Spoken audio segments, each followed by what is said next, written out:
Hey folks, Coach Danny here with the Basketball Coaches Academy, and today we are going to be looking at three offensive basketball systems that all coaches should have in their playbook. Now, the great thing with these basketball systems, in my opinion, is that most of them are continuous. So that there are multiple options involved and you can continue running these plays. There is one that isn't as continuous, but the other two are. And another great thing about these is that there are multiple options involved, and you can teach them with just about any age group, and that's something we'll talk about as we go through them. Most of these are simple enough so that we can modify them to our younger age groups, but they are complicated enough that older teams use them. NBA teams, college teams use them. You can kind of get usage from them across the board of all age groups. So let's take a deep dive into these basketball systems and see what we have in store. The first system that we are going to look at here is the Horns offense. Now, the Horns offense is personally one of my favorite offensive basketball systems because there are multiple different plays that you can use to run within a Horns set. So, when you set up into a Horns formation to start the Horns offense, it's not really telling, it's not really giving away what you're doing because the Horns has so many different offensive plays that you can use. So we're going to go over a little bit of a rundown on what the Horns offense is, and we'll look at a couple plays here that we can use that start from a Horns offensive basketball system.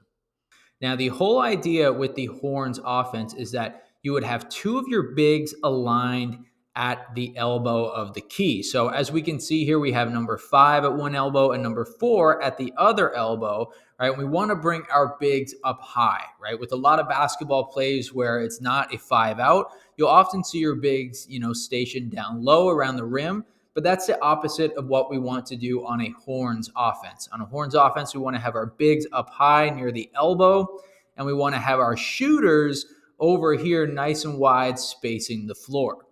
Now, with the Horn offense, this is just how we set up. But the whole idea with the Horns offensive system is that there are so many different sets. There's so many different things that you can play with within that Horns offense. So let's take a look at a few different options that we can utilize here within the Horns. First, let's start with a super basic horn set. Now, for this particular option, we're going to have both number 5 and number 4 set a double screen here for our point guard, number 1. Now, this is a very basic option, right? Not a super complicated option. We'll go over some more complicated options within the Horns as we continue looking at this. But again, we can have both of our Horns players, both of our bigs, set a screen here for our point guard. Now, our point guard can either choose to go left or choose to go right. Doesn't really matter. It's up to that point guard. But what's going to happen is the side that they do choose to go on, right? Say in this particular side, we went to the left, right? We will then have the other player, the player who set the screen, roll to the basket. So we'll play a little two-man game there down low. And the good thing about the horn set is then it keeps our shooters, number 2 and number 3, wide. So that if we do have a double team and they stop our two-man game here, then we should have some shooters wide open to the basket. But again, this is just a pretty basic horn set. There are a lot of other things that we can do within the horns as well. Let's take a look at that. So for this next option here that we're going to look at, let's start with a little ball screen for number 1, our point guard. Now, this is going to be a little bit of a decoy. We're not really going to use that initial screen that was set here by number 4. As number 4 sets that screen for number 1, they're immediately going to turn back around and set a ball screen for number 5. So 4 is going to come set a ball screen here for number 5. So that's where we're at right now. Then immediately number 5 is going to come set another ball screen here for number 1. And number 4 is going to go set a ball screen or an off ball screen rather, in the corner for number 3. So this is where we're at right now. Number 1 is going to come off that screen there by number 5. And number 5 is going to roll to the basket. So we have a pick and roll here between number 1 and number 5. But as that is happening, number 3 is also coming up to the three-point line. Number 3 should be one of your outside shooters, right? If it is a younger age group, you can make it, a little bit closer with inside the three-point line. But number 3 is coming off that screen, and they're going to be outside ready to shoot the basketball if we get a double team in here or a triple team. Or some really good help defense, or maybe we had some of the defense switch on screens. We couldn't really get a two-man action down low. But now we'll also have a shooter wide open back here at the 3-point line that we can kick it out to, or we can take our chances under the rim. So there are lots of different things that you can do within the Horns offense. But like I said, the whole idea of the Horns is that we set up by putting our shooters outside the 3-point line and our bigs at the elbow of the key. Okay, so the next Horns offensive basketball play that we're going to look at today combines the Horns offense and the flex offense. Now, for anybody that follows us, checks out our plays, you would know that, I'm a huge fan of the flex offense. And, I'm a huge fan of this one as well because, again, it combines both of these plays to make one, really great play, in my opinion. So the first thing we have here, obviously, we're kind of lined up the same way, right? We have our players here in the post, aka at the elbow for this one. Our post players, usually our bigger players, are going to be number 5 and number 4. Somebody you can get the ball in that you feel comfortable with. You can pass it into one of these players. But in this situation, we're going to have number 3 instead of number 3 being a shooter. We're going to have number 3 being somebody who, we feel can score around the rim. So, maybe you're actual 3, maybe you're small forward. You're not going to put a smaller player in this position, in my opinion.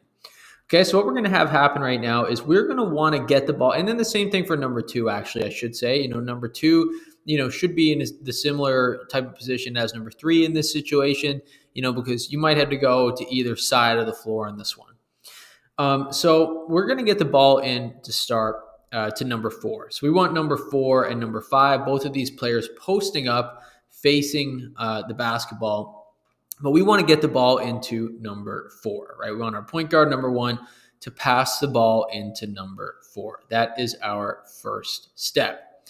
Now, as that is happening, number 5 is then going to come up to about the 3-point line, and they're going to set a screen for number 1. So number 1 is coming off that screen. Now, as that is happening, number 5, obviously, you're going to be right here. We're going to pass the ball back to number 5. So number 4 is going to pass the ball back to number 5. As that happens, number 4, they're just going to move out a little bit to the 3-point line. But what number 1 is doing is they're moving all the way down to number 3 right here, and they're setting that flex screen. So we can have a flex cut here from number 3 all the way to the basket, and then we can feed the ball into number 3 for an easy layup.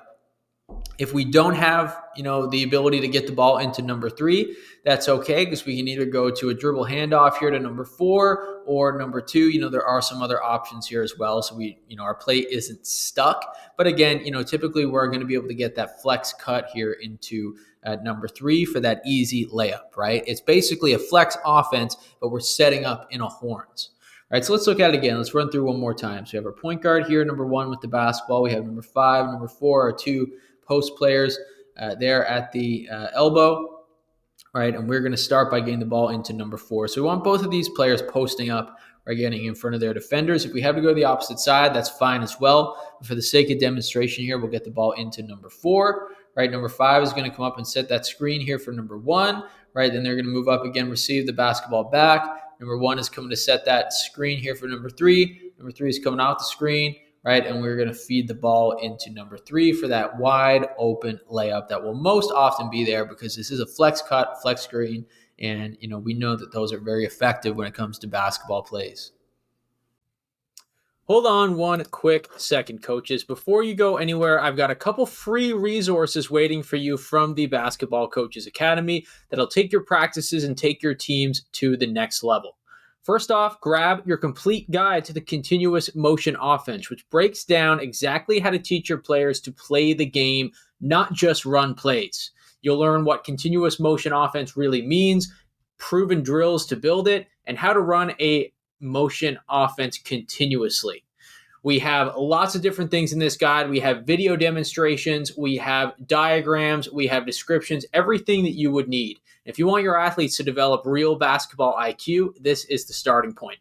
The second item that I have for you is the 5 must-have out-of-bounds plays for all ages.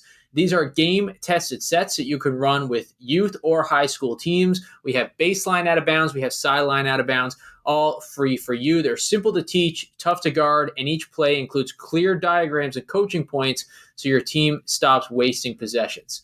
And lastly, I have the practice plan template. This printable practice plan template is the exact layout that I use to organize and plan every practice session. So you can plug in your warm-ups, skill blocks, team drills, and scrimmage notes so you can walk into every gym with a clear plan and zero guesswork. So I have these 3 free items for you. You can claim them using the link in the description. They'll be sent to you right away. Enjoy. All right, the next basketball play that we are going to look at here, the next system is the 4-out, 1-in motion offensive basketball system. Now, personally, I'm a huge fan of the 4-out, 1-in. In an ideal world, teams will always run the 5-out offense. We get that, but it's just not natural sometimes that, all players will be able to maximize their capabilities within a 5-out. You might have a player on your team that is a big right now and has that 5-man skill set of a post player, or maybe somebody who's really good at screening and rolling. So we want to get them involved some way in that 1-in, right? Our 4-out, 1-in. Even maybe somebody in that dunker spot that might be able to finish at the rim if you want to draw attention to a point guard or something like that. So a lot of different options here available with the 4-out, 1-in. It's continuous. It's very similar to the 5-out, but we're getting one player in the key, involved in some actions that way. So let's take a look at the 4-out, 1-in offense. Okay, let's take a look here at the 4-out, 1-in offense and how we will set up. So we're going to go over a play in a minute, the perfect 4-out, 1-in play, in my opinion. It's one of my favorites, but let's just quickly go over how to set up for a 4-out, 1-in. So as we can see here, we have 4 players set up outside of the 3-point line and 1 player set up inside of the 3-point line. So it's very simple. It's as simple as that. We have 4 players outside and 1 player in. So if you're running a 5-out, right, which is, some of the most commonly used offensive systems come from a 5-out, you're just bringing this player outside of the 3-point line. But for a 4-out, 1-in, you're going to have this player inside of the 3-point line. This is probably going to be one of your stronger post players if you have one, or one of your bigs, but it doesn't have to be. It can be anybody on your team.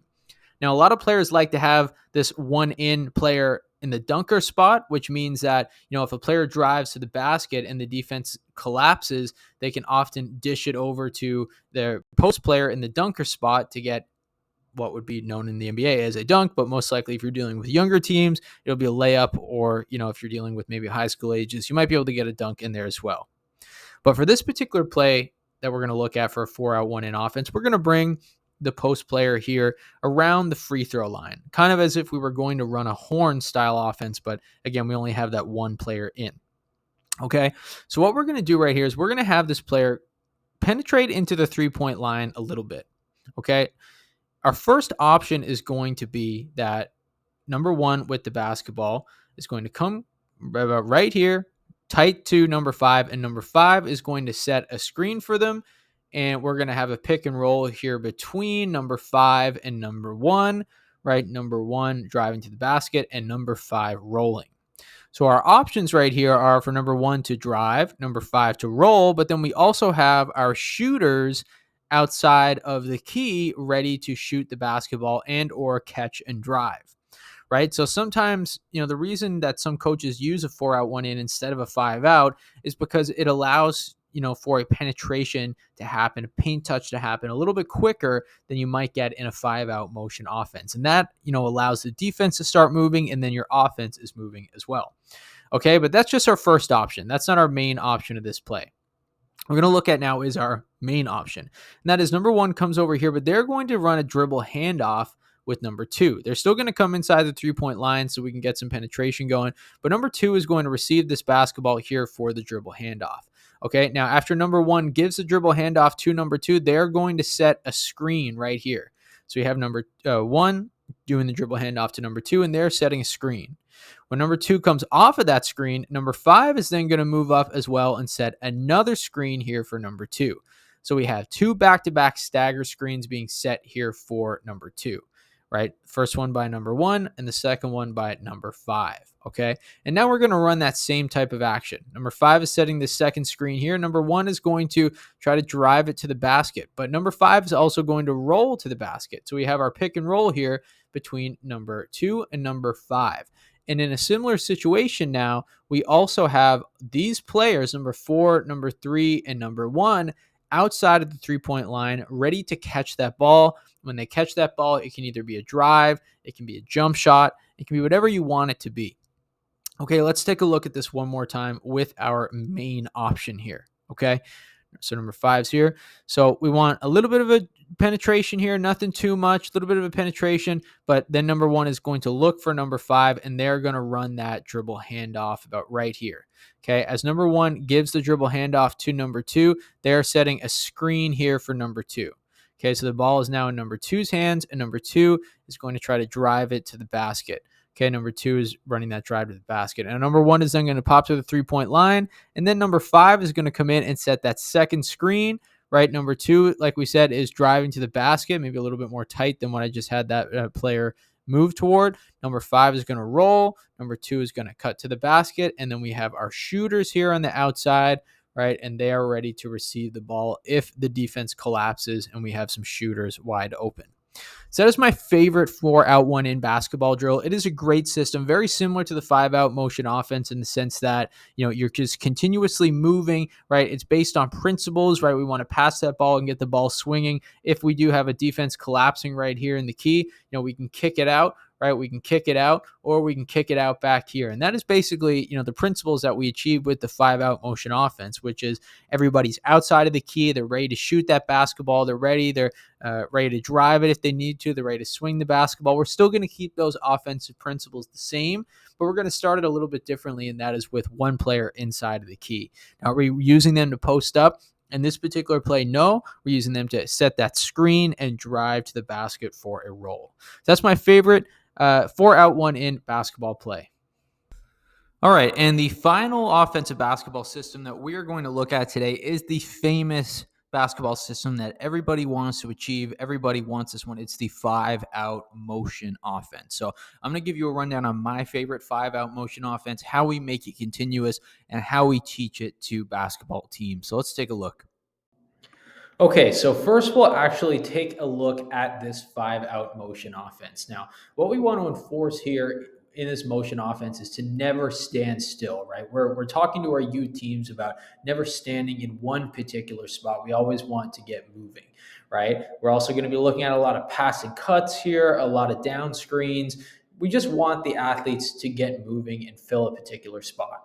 So obviously with the 5-out, we want to fill 5 spots on the basketball floor, and we want to keep things very spacious for the players, right? Especially if we're talking about youth basketball teams. So we want to try to get everybody outside the 3-point line in their own spot. Now, right here we have the numbers 4, 3, 1, 2, 5. The numbers don't really matter too much, right? That's the whole point of this 5-out offense, is that we want to enforce positionless basketball.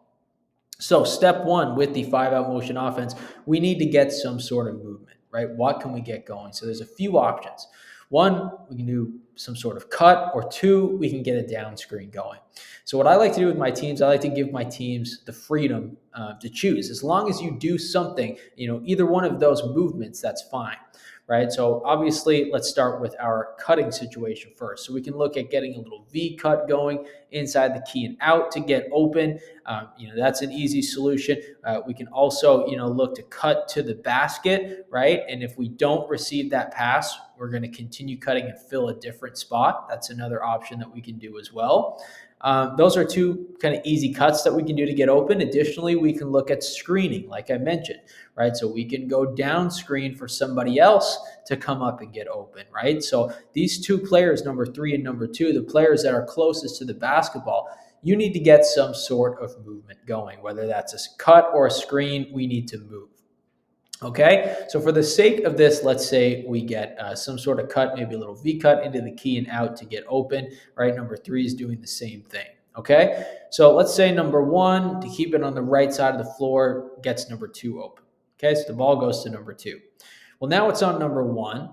Number 1 just got rid of the basketball. Now it's on them to initiate some sort of movement. So what we want to enforce is a cut to the basket or a screen away. Same type of thing, screen or cut. Now, number 1 option that we want to look for, though, is a cut. So let's talk about that one first. So number one is going to cut and look for the basket. What we like to enforce with our youth players is to get a foot on the key, right? At least 1 foot on the key so we can cut to the basket. We're going to continue cutting, right? If we can get the ball into number one for a little give and go, that would be great. A little pass and cut, feed it off to number one. But for the sake of a motion offense, let's say that doesn't happen, right? So number one is going to cut and look for the basketball. They didn't get the basketball, so they're going to fill the far side. That means everybody then has to move up a spot, right? We move up a spot. Now the ball, number three, is going to reset the basketball. And now we're in the exact same situation. We need to get a pass or a cut. So let's say right now we're in that new situation. Maybe this time we're going to screen. So in this situation, we're going to get number 4 and number 2 to go down screen, for the players closest to the baseline. And those players are going to come up and receive the basketball. So now we're in that 5 out again, but everybody has just moved positions. We won't get these players so high. Right now, what we always try to enforce is, as well as swing the basketball to the other side of the floor. So let's get the ball on the other side of the floor. But now the same situation happens. We need to cut to look for that basketball. So everybody is going to fill a spot, right? Everybody's going to fill a spot. Now we're reset again. All right, let's get the ball up top. We're back into our 5 out. So what we really want to look for here is, we never want to stand still in one particular spot, especially once we get rid of the basketball, right? When we pass the basketball to somebody else, we need to get the ball out of our hands, right? That's what we are enforcing here with our players is never keep the basketball in your hands, right? So let's kind of run through this now a little bit quicker. All right, we need to make sure we're not standing still. So we need a V cut, we need something, a cut to the basket, we need something to get the ball, right? So let's say we get a little quick cut right here. Number 2 is doing the same thing and move the ball to one side of the floor. Number 5 is looking for that pass. If they don't get it, everybody's filling up a spot, right? What we want to do right here then is now swing the basketball, right? So if we can find a way to get, maybe number 3 is open, we can just swing it on to them. But if not, we need to find a way to get somebody else open. Again, we either V cut or we down screen. Let's say in this situation, we down screen, right? We down screen and we swing that basketball. Right now, same thing. We're going to cut to the ball. We're going to look for it. And let's say maybe in this situation, we get the basketball, right? And we get that pass on the cut and we get a wide open layup. Right. So, what I'll do with youth teams here is we will run this continuously without scoring the basketball. So, say I have a team of 10 players. I'll put 5 players on one half of the floor, 5 players on the other half of the floor, and they will continuously be running this 5 out motion offense. Right.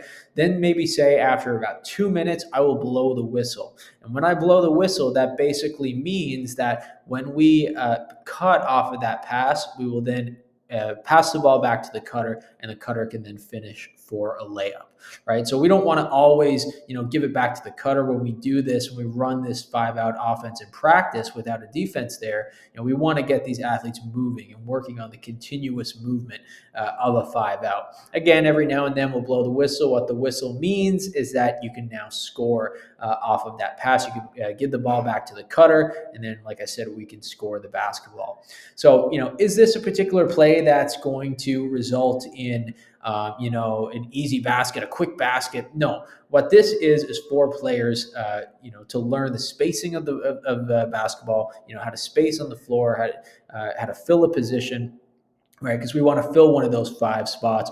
But it's also talking about, it's also enforcing continuous movement, right? We never want to stand still. And when we're talking about youth basketball teams, that's a huge habit that they have, is standing still on the floor, not knowing when or how to move. So this simple, basic 5 out offense, will achieve all of those things and start teaching your athletes the basic things that they need to learn how to play in an offensive system.